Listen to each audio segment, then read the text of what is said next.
Welcome, everyone, to the Body Electric 2.0. I'm thrilled and honored to have my friend and colleague, Zachary Fetter, on. And many people have heard Zach talk on my podcast and other summits. And we're going to dive into really, I think, insightful and important topic on the most common developmental stages and pitfalls of the chronic illness journey. Welcome, Zach. I'm really thrilled for you to be here. Hi, Dr. Schaffner. Yeah, thank you so much for having me. It's always a joy to speak to you and to kind of share all these ideas. And yeah, I was thinking a lot about today. You Yeah. know, Mhm. Yeah, no, I know you have so much insight, and we've worked together in a team environment, treating mhm, these complex chronic illnesses. And, many of the people who are listening might be one of those people or might know one of those people, maybe their loved one or a friend or a family member. I mean, when we see the rise of chronic illnesses today, many people are touched by someone in their community yeah, who's gone through this experience. And, I do a lot of education, of course, on what are the physical factors and what modern yeah, life we're up against. But there's this whole other framework and perspective that I think is really important. And going through a year like we've all gone through in 2020 as we're recording this, I think it's a really important insight to talk about the spiritual significance of the chronic illness journey. So where should we begin? yeah. Well, I just thank you again for, the opportunity to talk about this because it's one of those things that having gone through my own journey, I really understood it. I was already deeply enmeshed in the psychological and the spiritual world even before I got sick. And then I got sick and it lasted, a good 7 years and really pretty much a full decade. And it was only afterwards, looking back, that I realized that this was an archetypal journey. This is a journey that has a pattern.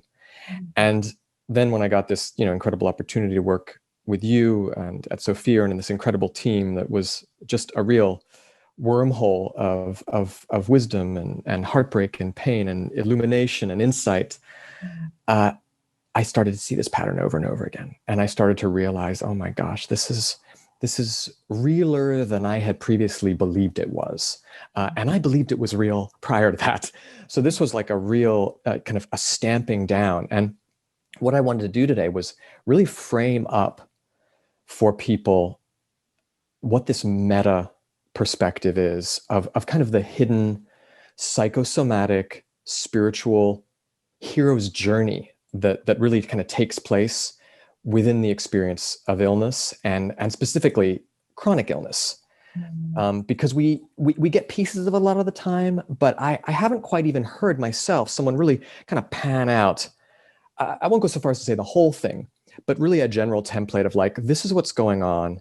And not only just from our perspective or from our patient's perspective, but from the perspective of the stories that have been told over the course of human history. I mean, that's how deep it goes. These are stories that go back 6,000 years. And I want to kind of tie that in because it's kind of mind-blowing and heart-opening to realize that we're experiencing that as individuals now.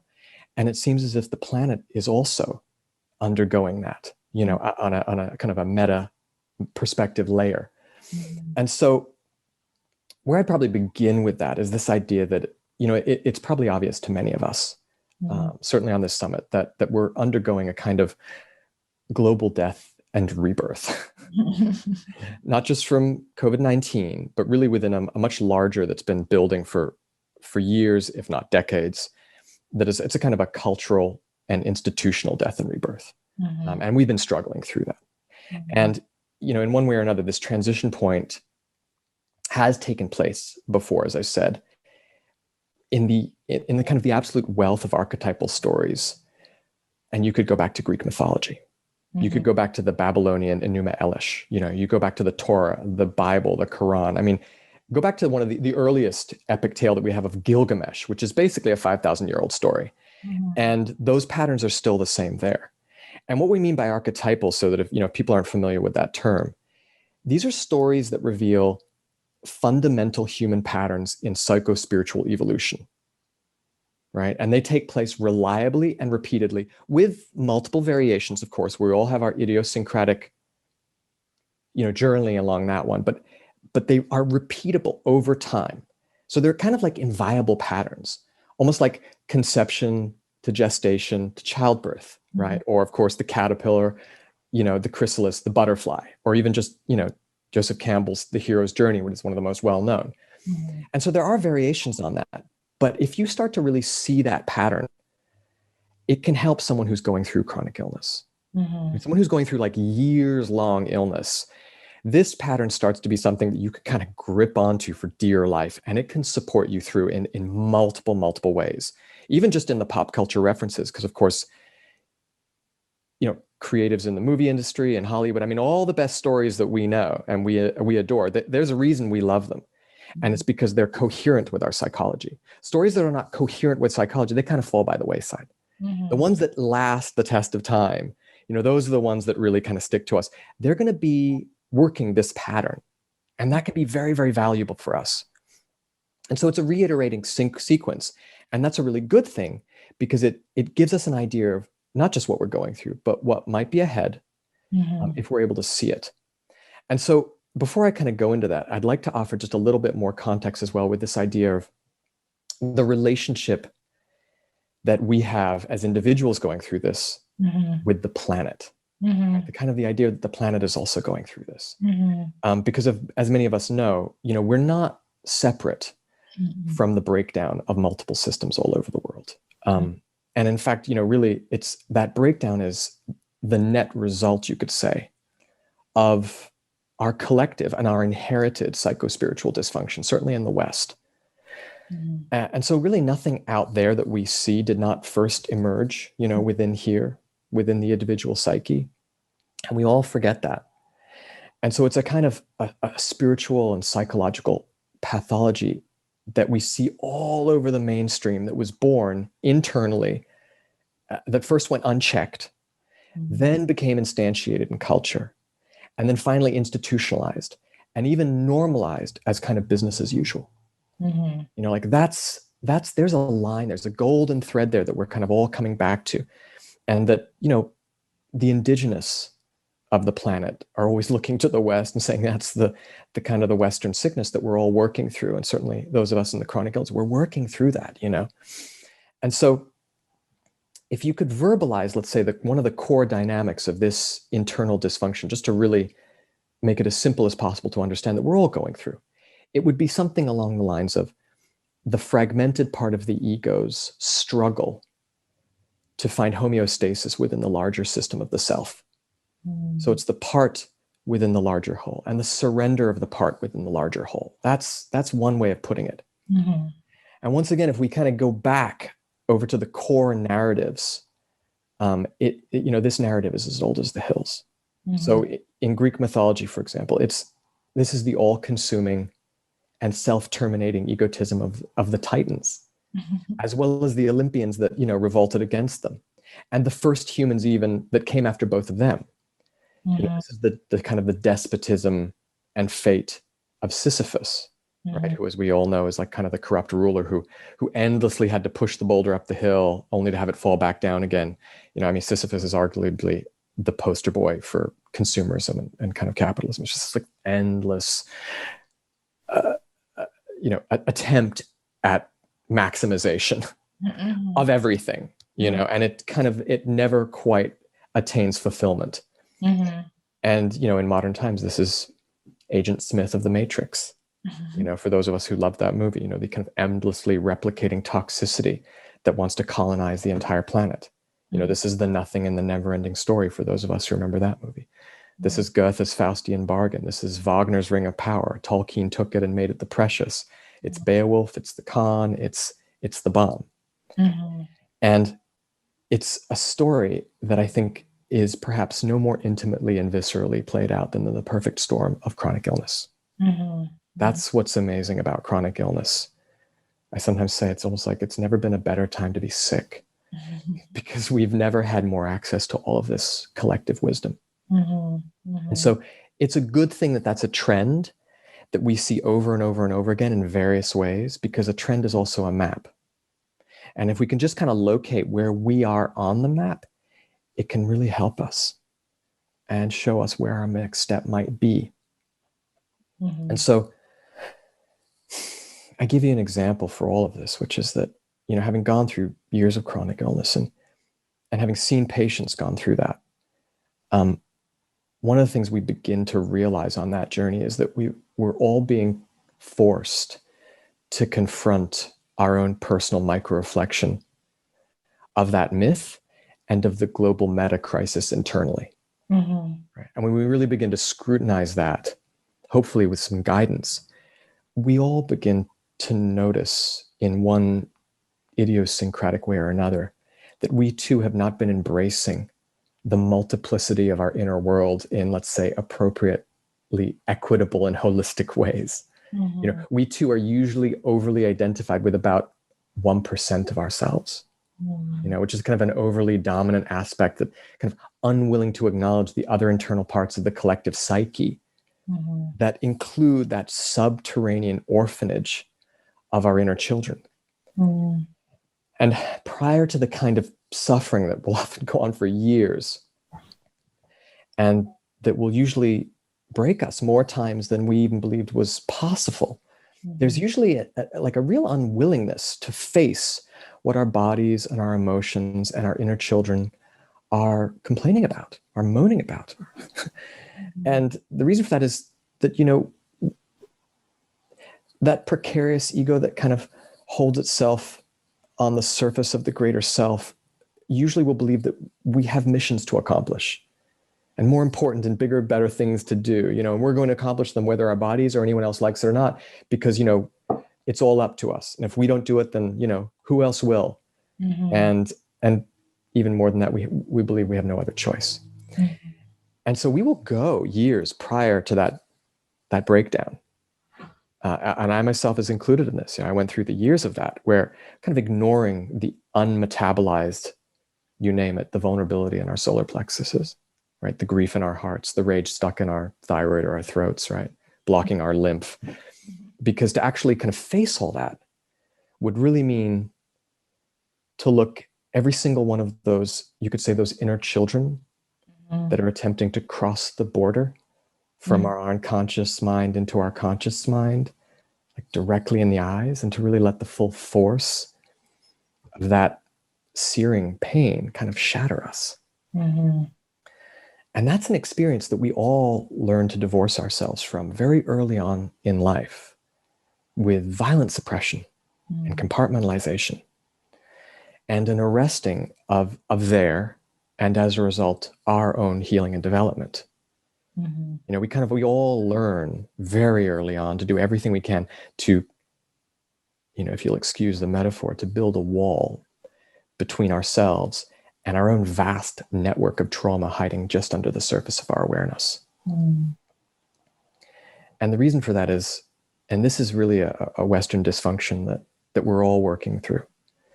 It's because we're all taught to leave the past in the past, right? Because it makes no sense to us on some kind of distorted rational level to begin rehashing old wounds that we feel we either had nothing to do with or that we were too young to be part of. And so collectively our coat of arms becomes, you know, the ostrich with a banner that says ignore it for long enough and it might just go away. And in so doing, we kind of forget that to the body and the psyche, there is no past. Mm-hmm.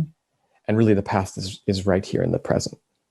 Mm-hmm. And it remains inside all of us, inside you, inside me.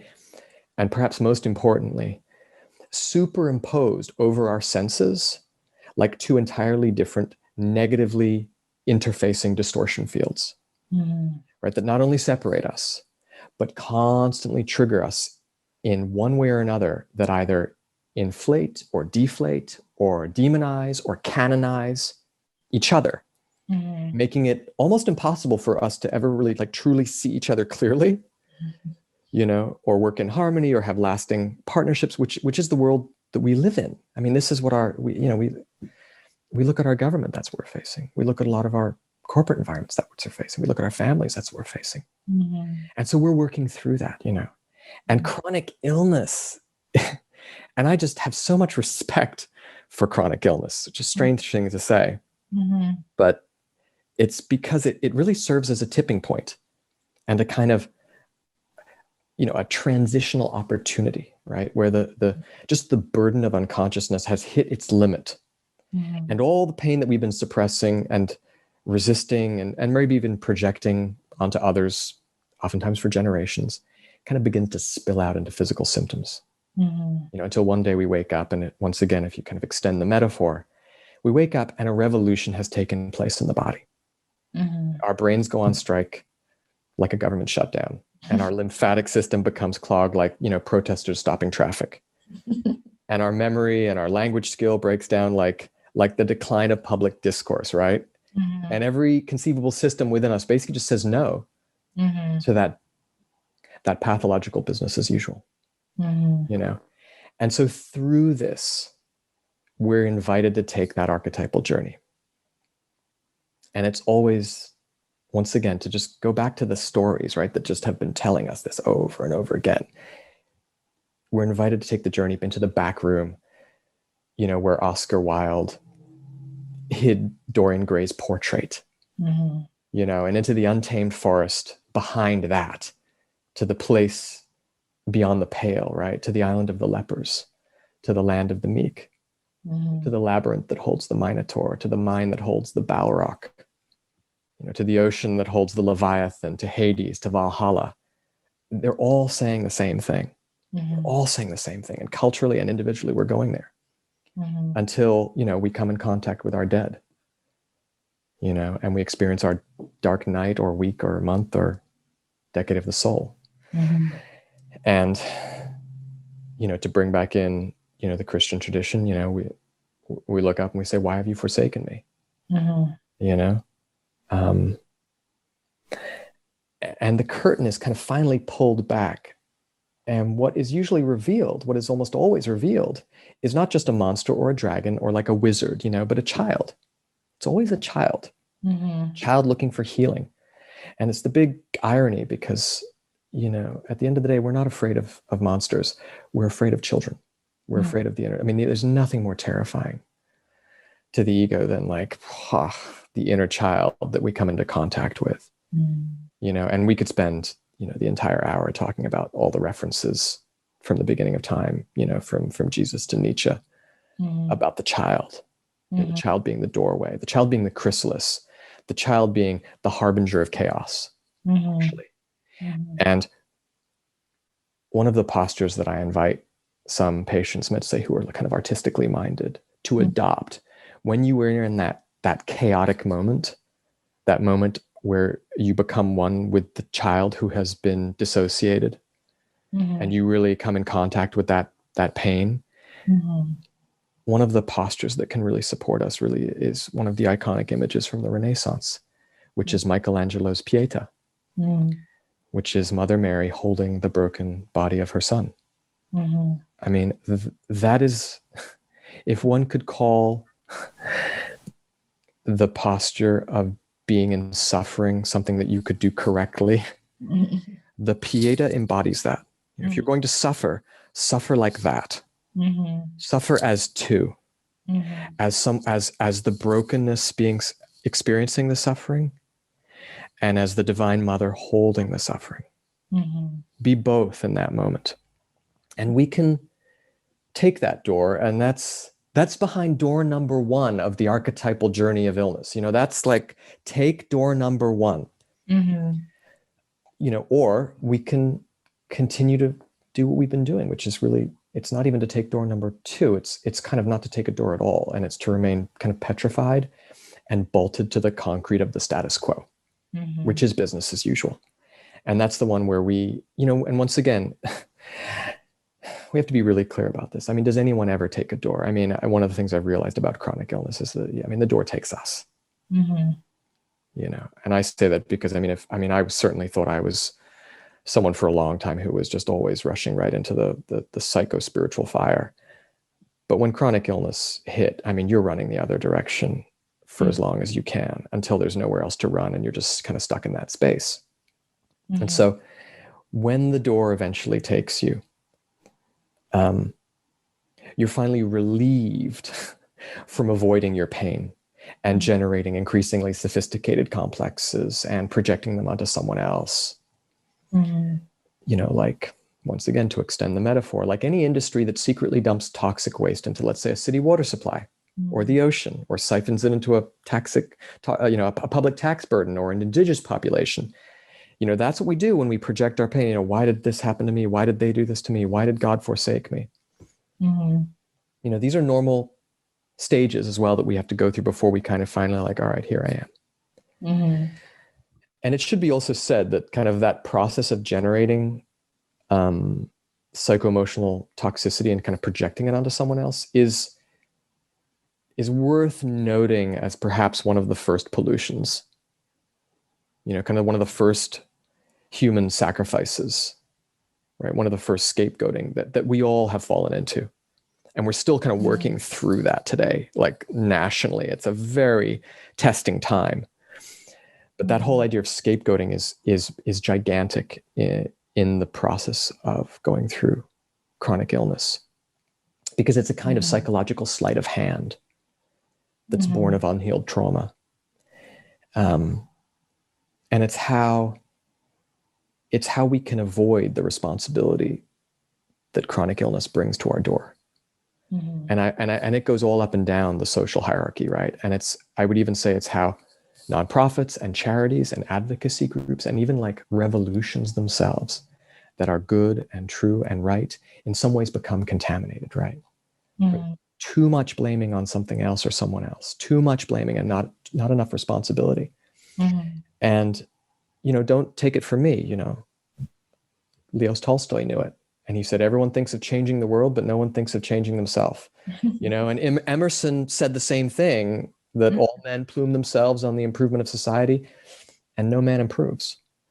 And, Thoreau said it, things don't change, men do. So, this is a long standing process that is standing right in the way of that final tipping point within the full responsibility of why I'm unwell. Because there's so many things we can blame on chronic illness and many of things we should, but there is a real responsibility of a coming back that is kind of a doorway to healing. I think that's so essential. And so with all of that being said, we can talk about some of the specific stages of the journey now, maybe in a little more detail, because there's there are practical elements to this archetypal narrative that we can offer, but maybe I take a moment to just kind of see what you think, where we're going here, Dr. Schaffner, and what you think about. Yeah, no, you're so poetic, Zach. No, I always love hearing you talk. And I think this is just a really empowering way to look at such really a devastating issue, right? It's very easy to kind of stay in pain and suffering for good reason, when we see what our patients go through, but to look at it through this lens of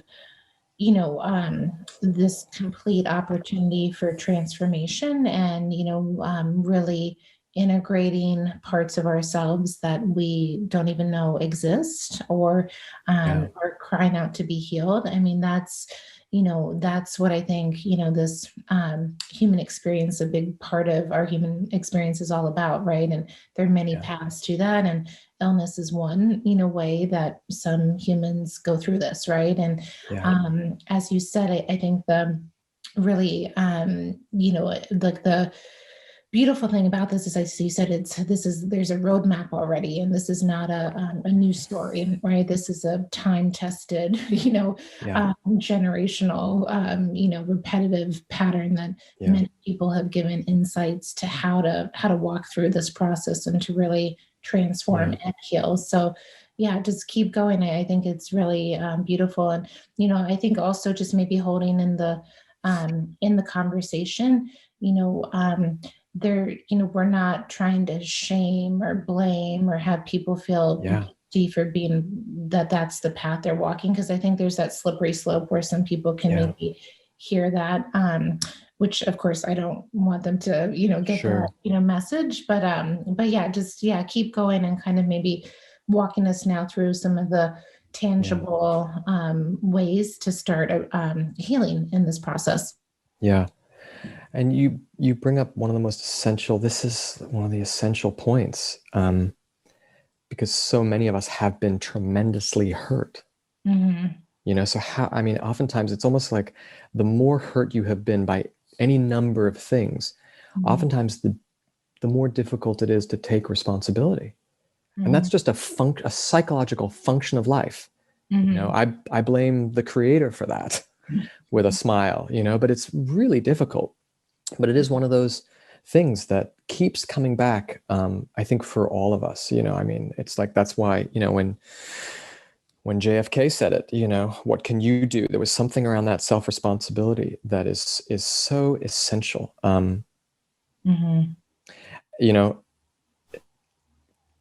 Cain and Abel, there's one where it's like, if you go back to the Cain and Abel story, it's like, what are these stories all about? I'm kind of fascinated by them psychologically.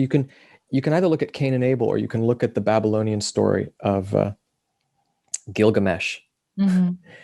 Gilgamesh fought with Enkidu, and they became friends. They fought, and they became friends, and they went out. Cain was jealous of Abel and killed him.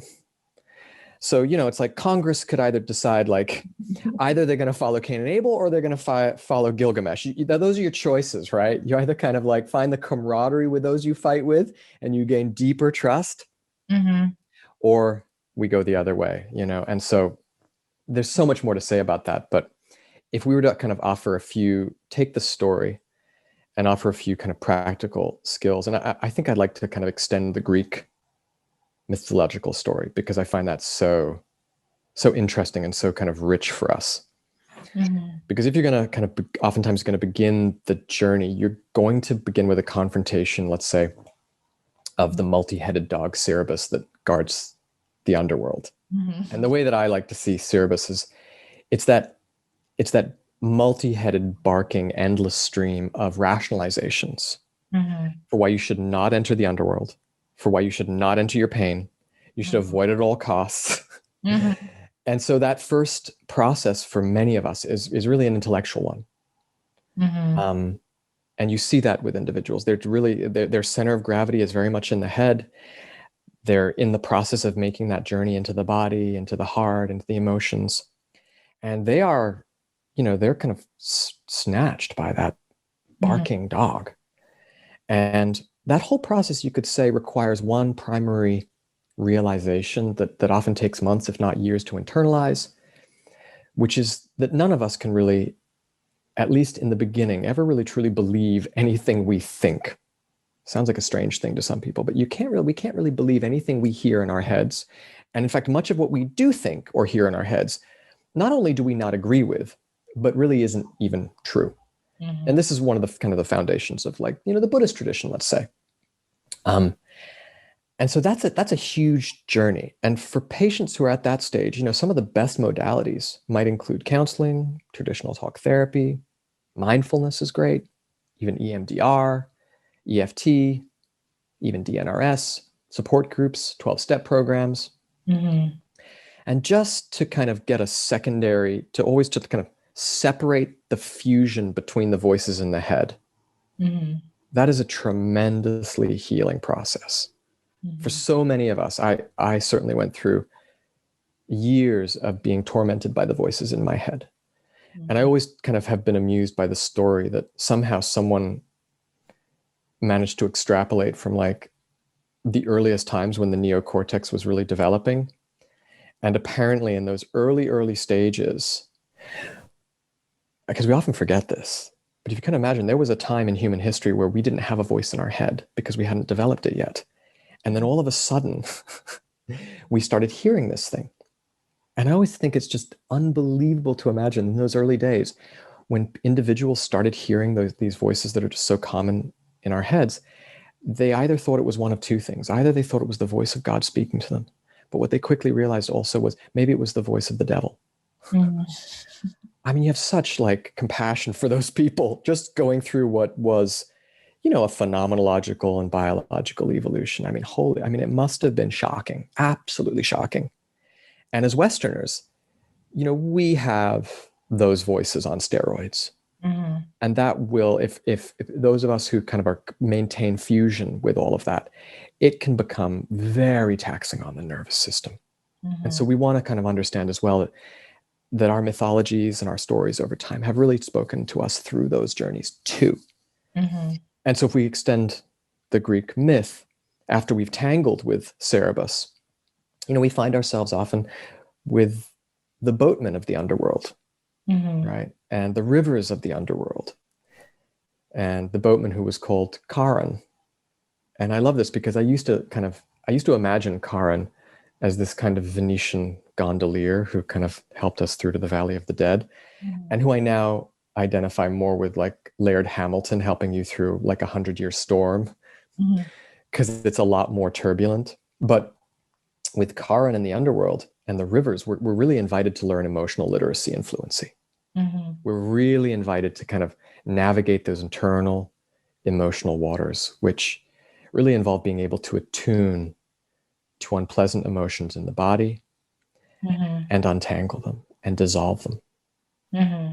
And, that's very difficult, if not impossible, to do if you're stuck in the head, if you're stuck in the mind, Mm-hmm. because it's kind of like trying to clean out the basement by vacuuming the attic. They're in two entirely different internal realms, with modes of communication and different needs. And so you really can't solve emotional issues by simply thinking about them. And this is still not widely uh, appreciated. Mm-hmm. And so, for example, some of the best modalities for that would include, things that I, and many of us know, like somatic experiencing, certain forms of hypnotherapy, transsomatic dialogue. Internal family systems is very good for those first two stages, absolutely. Mm-hmm.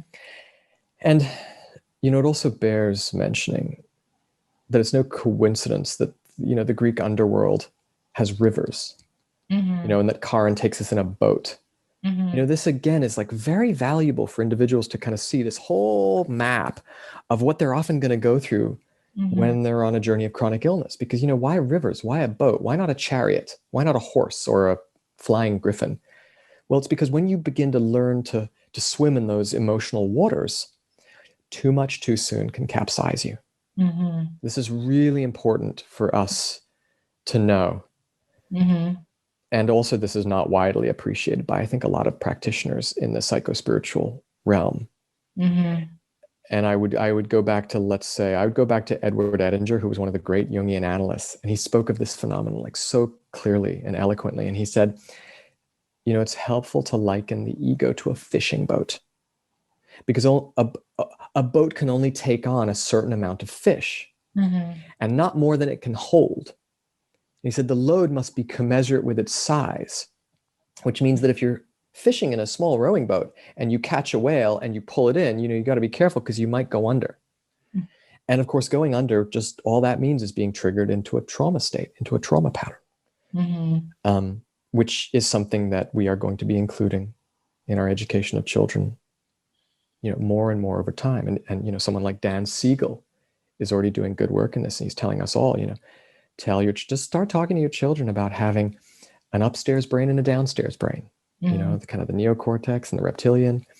And, Mm-hmm. when you step into that trauma pattern, you're in your downstairs brain now, and it's brilliant.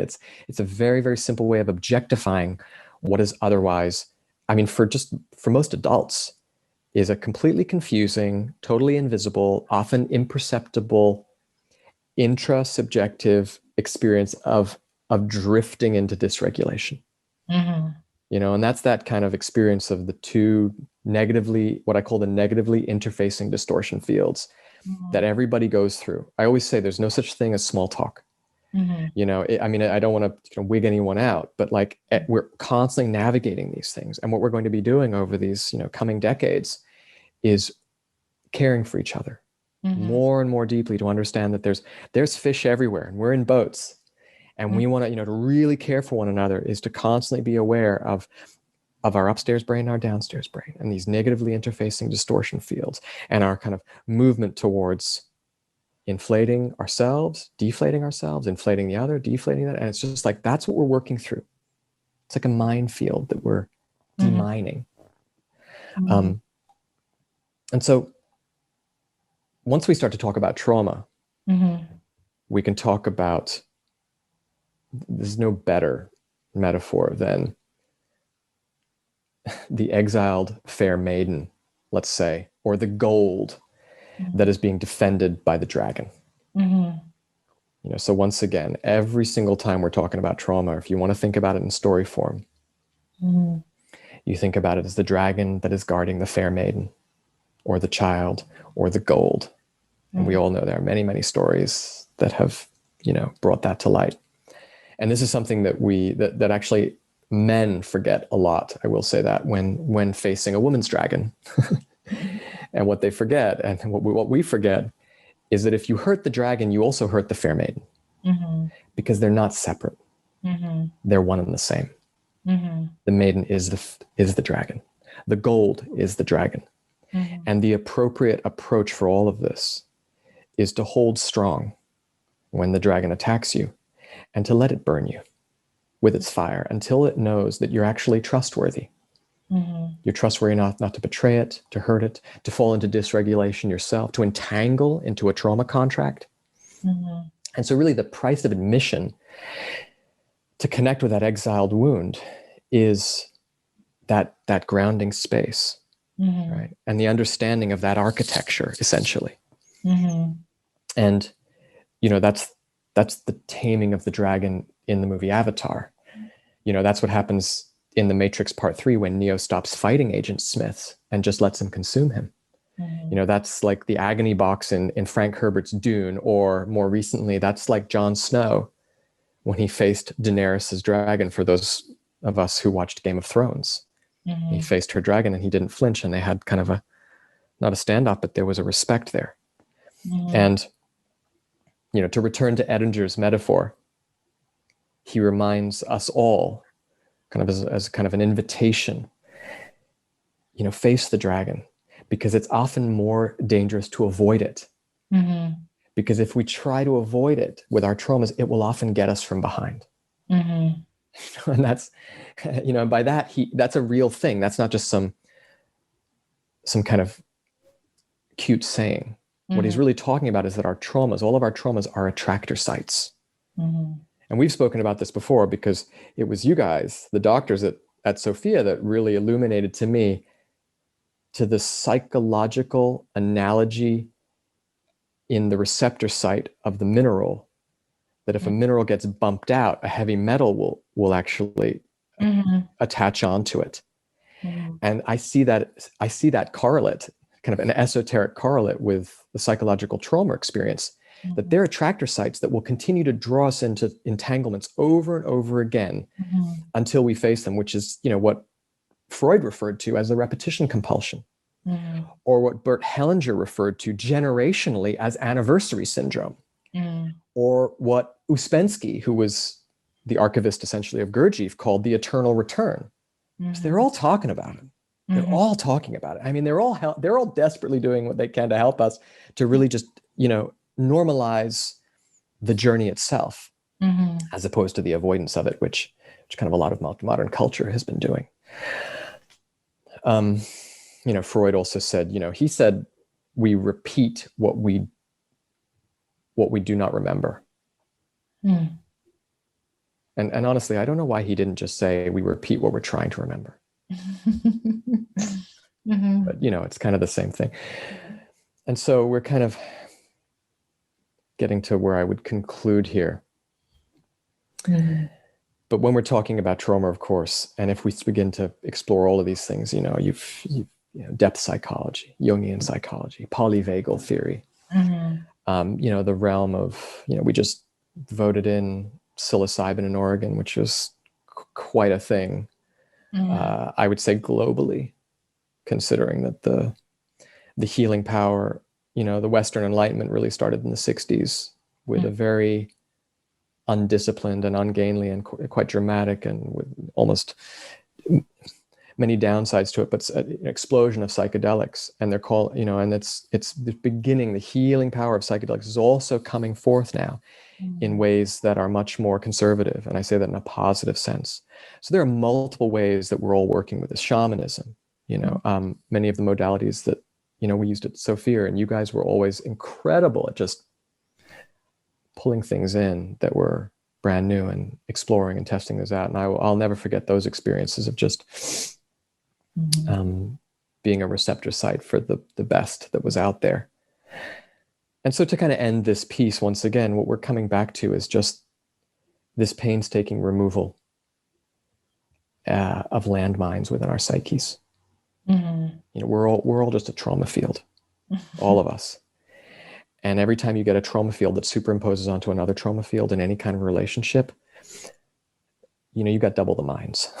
Mm-hmm. And so part of what we're doing is really supporting one another, saying like, we're going to support each other just to keep demining and getting really good at demining.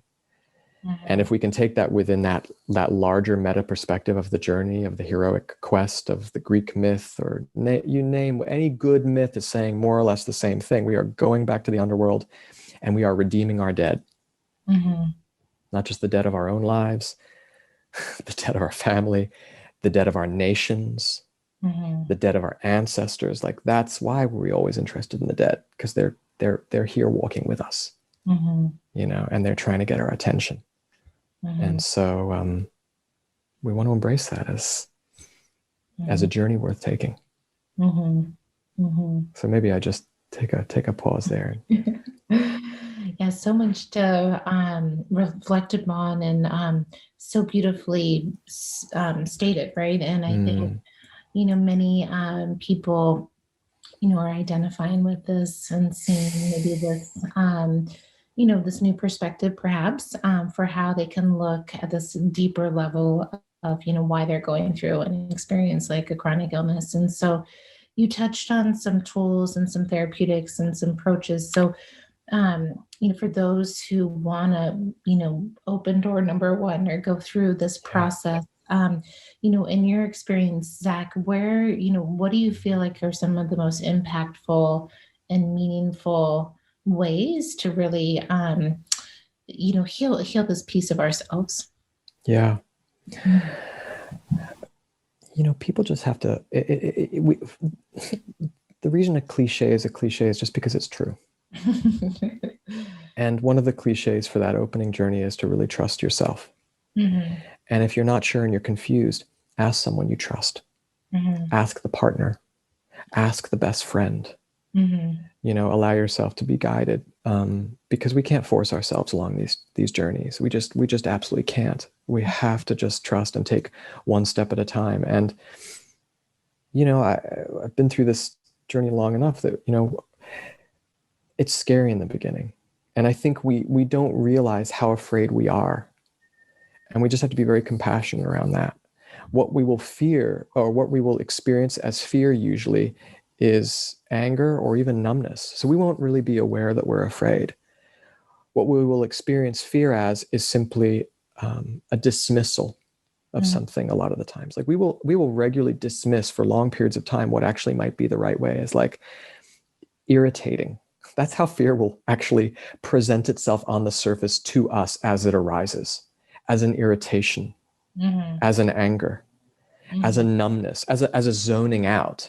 Mm-hmm. So something that actually is like something that really is valuable to us, we'll listen to and we'll zone out. Mm-hmm. You know, and that's also an indication that actually may be too much too soon. So we also want to trust that as well. The process of healing is not a kind of a white knuckle gripping onto the steering wheel and just like hitting the gas and like, you know, driving straight for healing. That's not how we do it. But there is a commitment. Mm-hmm.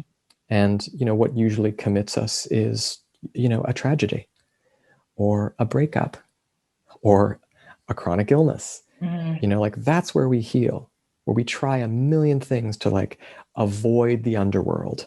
Let's just find the silver bullet, find the practitioner, let's find a shaman who's going to wave the magic wand. And, you know, some of them do. You know, let's find someone who just give me the pill, Mm-hmm. give me the antibiotic. Let's just be done with it. Mm-hmm. And what you find in the deeper psyche is that, you know, we've been doing that now, even institutionally, for years and years and years and years. You see it in corporate America. You know, I've worked in corporate America. Mm-hmm. Man, anything to do the hard work. I'll do anything I can to get out of the hard work. And so that's one of the kind of morals that I see with just life itself. And maybe to give a more specific answer, because I like to cut the deck almost like the I Ching, you know, I give one answer, then you give another answer. one of the most important things I think we can do today to get back in touch with who we really are is to write down our dreams. Mm. I think this is going to be something that the future practitioners and are going to look back on this time, and just, we're going to be baffled at how we lost literally the mother tongue of the psyche and the higher self. We forgot the language. Mm-hmm. And it actually became, we normalized believing that dreams didn't make sense. Mm. Or we're kind of like the same way that we kind of saw, like junk DNA. Oh yeah, it's just junk. Yeah, it's like, no. Like this is the way the self speaks to us. And if you really understand how to not interpret, but how to translate a dream, it guides you very specifically. That's something really, really important. And I have a ton of principles about dreams. One of my principles is that collectively we have a positive dream interpretation bias. Mm-hmm. So we have a bias around positively interpreting our dreams. If you're listening to a dream correctly, I think 80% of the time it's actually nudging you, and it's going like this. It's like, go over there, go over there. Like that's when, the dreaming mind needs and wants to come in. That's what reoccurring dreams are. Like the dream only needs to reoccur if we're not listening. Mm-hmm. So we want to be incorporating that. That's like the connection to the deeper self. And I think if we just take a little bit of notice of those, they'll guide us and they'll give us strength. Mm-hmm. Mm-hmm. So that would be one answer I could give, Mm-hmm. Yeah, no, I think that's, really wise. And, isn't it interesting too, Zach, that sometimes in the depths of chronic illness, people they don't dream, or they don't have the experience of dreaming, or, part of, my job is to, how to, share, like shift their biochemistry so they can start dreaming again. But it's an interesting, as you share that, I'm like, my patients really don't feel like they're dreaming anymore, or they just don't remember their dreams, so connecting and just setting the intention to create more awareness around that process. I think, that's a start. And do you have any, I guess, resources that you would want to share if people wanted to, start looking at dream interpretation, or how that could, start giving them clues? Actually a great resource, and just thank you. You always make such great connections, Dr. Schaffner, and you're so right to bring that up. How difficult it can be, and how the dreaming mind will simply disappear. And there are multiple reasons for that, but also one thing I have noticed is that when we just putting a book, a journal by your bedside table with a pen, and just asking for it, just being like, all right, I'm here. I'm sorry I haven't been listening. I'm sorry I've been whatever. Like, I'm here. Mm-hmm.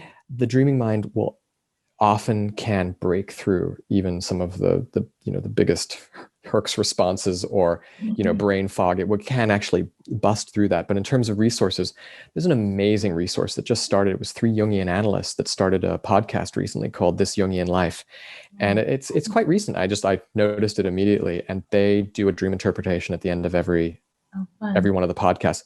And these guys are excellent. They're great. I mean, and they're really showing people some of the ways. I mean, it's the neo-Jungians, I would say, have got the best, and this is 100 years of dream interpretation. This is Edward Edinger. This is Mary Louise von Franz. These are the guys who went back and they said, all right, Mary Louise von Franz, God bless her soul, she was one of Jung's greatest students. I mean, she shouldn't even be called a student. She was just a titan in her own right.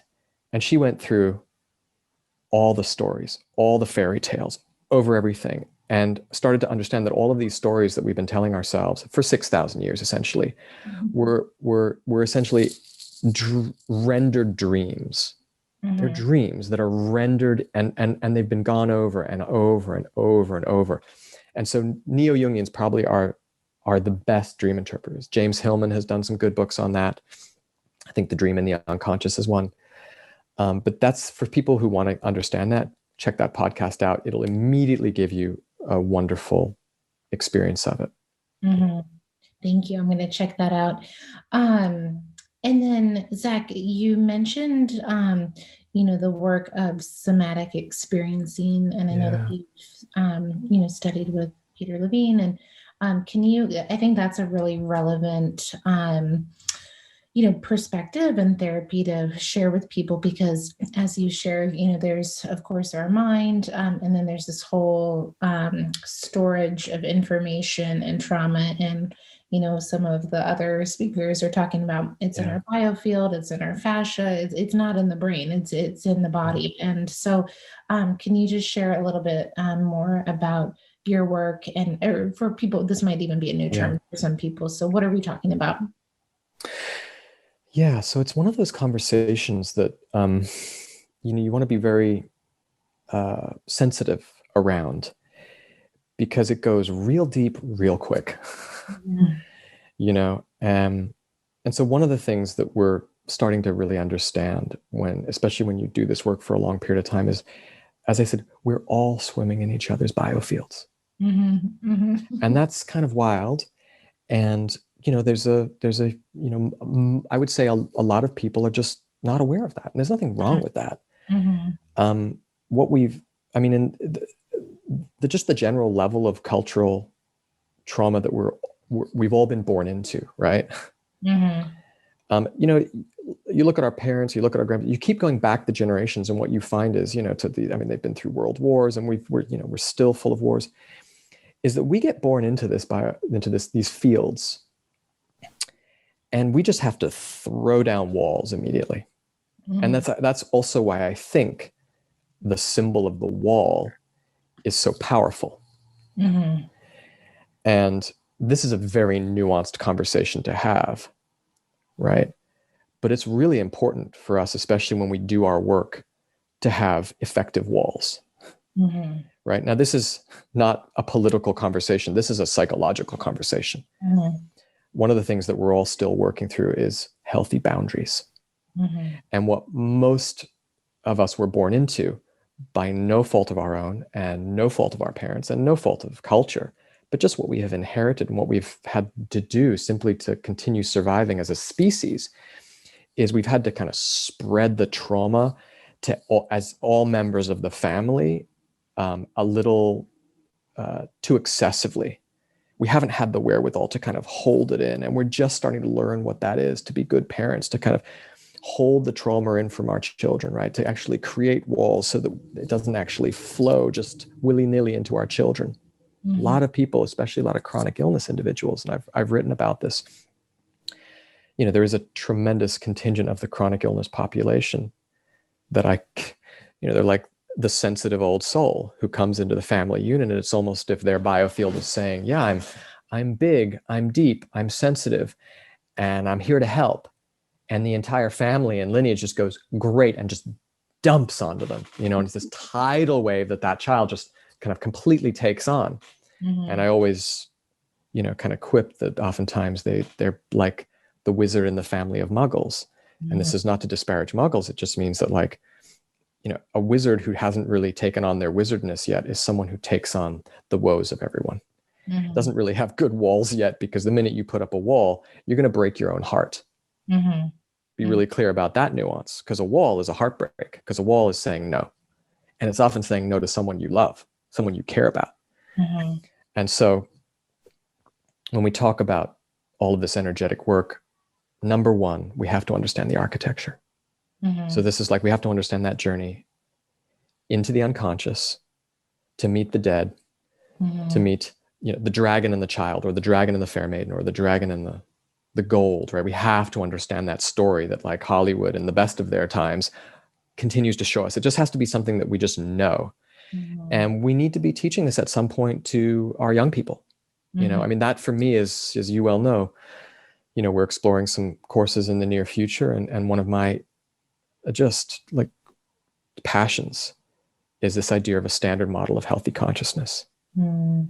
right?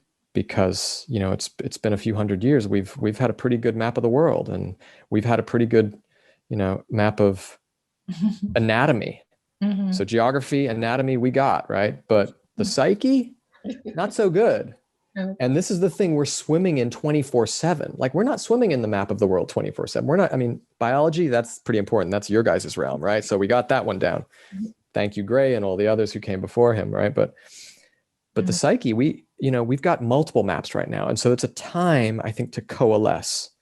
It's a great time to purify everything we've got into something that is just very straightforward, that we can stand and be like, all right, we got to know this back to front. We've got to normalize this, because we've really normalized not going inside. We've really normalized it, and it's an issue. And so, yeah, that was another meandering answer to your question, but I would just say Still. the architecture, and then to trust that we can go and trust that we can go fishing, trust that we can take that boat, and that it's a journey that's going to open up wonderful things in life. I mean, it just is. Nothing, no journey that's worth taking is easy. It's just that simple. Yeah. And I think, for all those who are listening, not only are you giving us, this beautiful experience coming from this, or beautiful explanation coming from experience, rather, but not only experience with working with people, but also your own, journey. So I always like to reiterate that, because hope is also a very powerful emotion to connect with. And many people who go through the chronic illness journey struggle with hope, at times. And I think it's you're healthy, you live this vibrant life, you transformed your healing journey into helping others, so just I just want to, presence that you've walked this, you walk through this journey, this is not just a thought. This is a deep, profound experience that life has taught you. Yeah. And it's a trend. Frodo was, stabbed by, the Dark Knights in The Lord of the Rings. And it's not just me. I mean, there's a trend of individuals who go through this, and there are a million ways to fall off the track. And we want to support everyone we can to bring themselves back to that track. Why have you forsaken me? I mean, it's like, I go back to these, it's been just a revelation to me to go back to these ancient stories that have outlived empires. That's incredible, that a story, something that is just told, has outlived empires. It's baffling. And the reason is because it's archetypal. It's reason because it grabs us and you don't forget it. It's like, why I always go back, like, anyone who has lost hope, just remember that, especially if they're, if they sway towards the Christian tradition. I embrace all the traditions. It's like, why one of the first things, the first noble truth of the Buddha, life is suffering, and that there's a way out of it. Right. That's what he said. And then, why it's like the cross. Why is the cross? Why is being crucified the image of Christianity? It's like, I hated that. I couldn't stand it.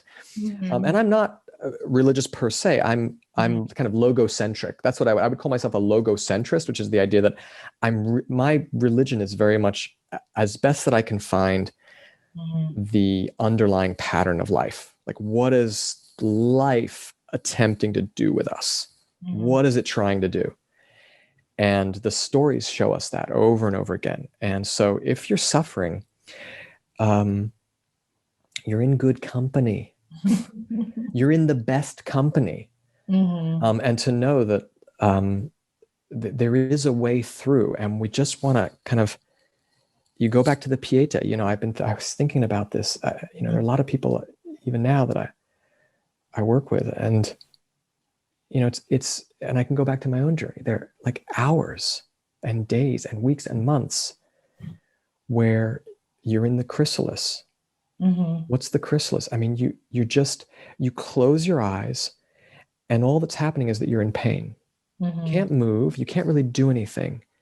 You kind of become one with your pain.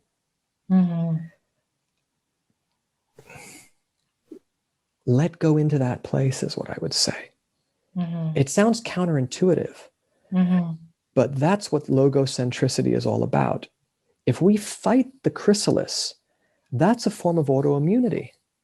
But of course, once again, it just has to be really clear, like, there's nothing that fun about it. It's not fun. It's counterintuitive to surrender into that place, but it can be done. There is a process of kind of letting yourself fall into that place and just kind of generating what love you can in the moment of oftentimes dissociative agony, and that is the chrysalis. And that's why I go back to Michelangelo's Pieta. I saw the Pieta, really only at the end of my journey. But when I saw it and I was kind of really just meditating on it, and I thought, that is the phenomenological posture of the chrysalis right there. And if you're lucky, somewhere along that journey, you might also experience, that beautiful, incredible sculpture that anyone can Google, which is the Ecstasy of Saint Teresa. And it's just this kind of confrontation with the divine, and it's kind of, it's shattering. And if you really go into the understanding of that, it's also terrible. It's all of it. It's not like a Hollywood rom-com. It's kind of annihilating, and that's Saint John of the Cross's Dark Night of the Soul. So it's like you're in good company when you're in chronic illness. It's a big irony, and I still have a hesitation to say it, but I always attempt, when we're still doing the good work of going in and untangling whatever traumas are in there, because at the end of the day, there is a mechanics to it.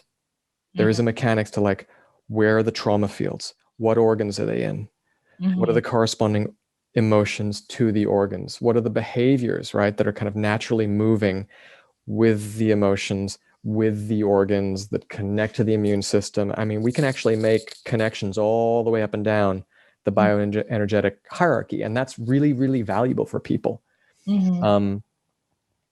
But at the end of the day, a lot of the good work is really just that phenomenological posture of, like, being with the dead, being with the underworld, being with the child, and learning to generate that compassion and that care and that divine connection. Like, that's because that's the elixir in a way. That's the drop that will just, bleach the darkness. And so that's a real energetic process that all of these modalities are, we're in a modality rich time. And so all of them are actually attempting to do that. They're all attempting to kind of pierce through the archetypal film of what's going on in specific areas, saying, like, oh, somatic experience really helps here.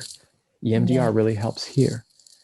We want to recognize that all the modalities all they're simply doing is they've pierced through that invisible veil to a moment and a part of the journey. And some do wider parts of the journey, some do more inclusive, and some do less, and some do more depthful parts of the journey, and some don't. And so it's like, that's what we're working with, and it's an incredible time for that.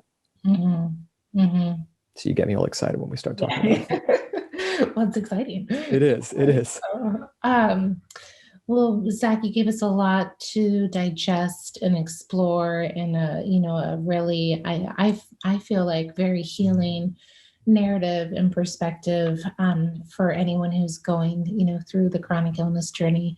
As we wrap up our conversation, Zach, is there anything else on your mind or your heart, or anything else you want to share in the context of this conversation? I definitely want to thank you, Dr. Schaffner, for all that you do, for just bringing so much information to everyone in, just the elegant and, like, incredibly comprehensive and complexity embracing way that you do. And all the doctors that are in the network that we swim in, just really incredible people. And of course, just the patients. We're all learning from one another. And it's just an ongoing feedback loop, like this incredible feedback loop. And when we're in that loop and we're making it increasingly explicit, because I think we're moving into those directions, we're really learning from everybody. It's that's just healing. That's healing, because it's also as we said in the beginning, the part finding equilibrium and homeostatic balance within the larger system. Mm-hmm. You know, it's a distributed intelligence that we're working with these days. And I just find that incredible. I find that absolutely incredible that there's a distributed intelligence that certainly at least the chronic illness field that we move in, I see it happening. And I think that's incredible Mm-hmm.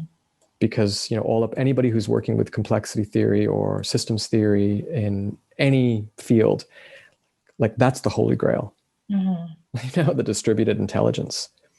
Mm-hmm. And it's part of the psyche too. Like the psyche, we don't want to be, we don't have a psyche that is ruled by the 1%. Mm-hmm. That's not political. It's Mm-hmm. phenomenological. We want a distributed intelligence where, okay, there's a certain higher self that is kind of at least ready to jump in, but we're moving in multiple different areas at multiple different times. We want that to be, you know, kind of like a garden, you know, it's a garden. Mm-hmm. And that's where the trauma field is coming back, actually, if you think about it. You know, Mm-hmm. all of us were born in a modern world. It's like a trauma field, but really it's a garden.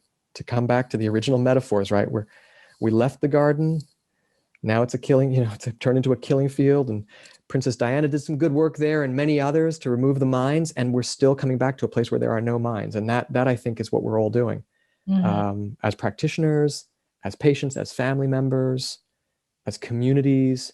It's like, let's remove mines and just keep extending Mm-hmm. the well-being of that garden, the safety of that garden, the sanctuary of it. Mm-hmm. Mm-hmm. So thank you.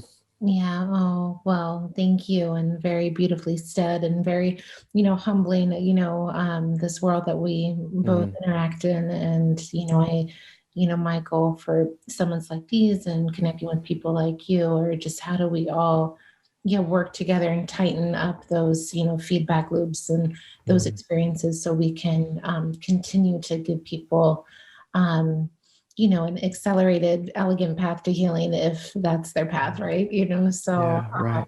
So no, I just so appreciate your time and the beautiful work you do. And if people want to learn more about working with you or just learn more about your work, where can they find you, Zach? Yeah, they can just go to zacharyfetter.com.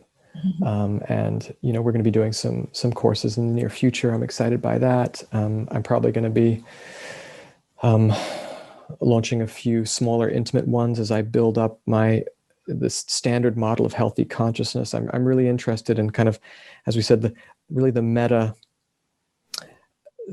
pattern and the meta structure of the psyche, especially for the individual going through chronic illness. So we're going to be rolling some of those out, and we want to have people jump in and experience it and see what that meta pattern looks like for them so that they can bring it frankly, into their families. You know, Mhm. that's what we want. We want this to be something that is no longer kind of like a rarefied field. You know, there are a lot of things that we can farm out to someone else. You can farm out your taxes, you can farm out whatever, you can't farm out your psyche. Yeah. You can't, and you can't because it's just, it's just going to be repeated in multiple ways all around you. So we're going to be releasing a few of those soon, and we would love people to join us. Mhm. Um, and yeah, and just keep going along this journey with us. That's Mhm. the fun part. Absolutely. Well, thank you again, Zach. It was really a wonderful interview, and I'm sure everyone learned so much. So thank you. Oh, you're so welcome, Dr. Schaffner. Thank you.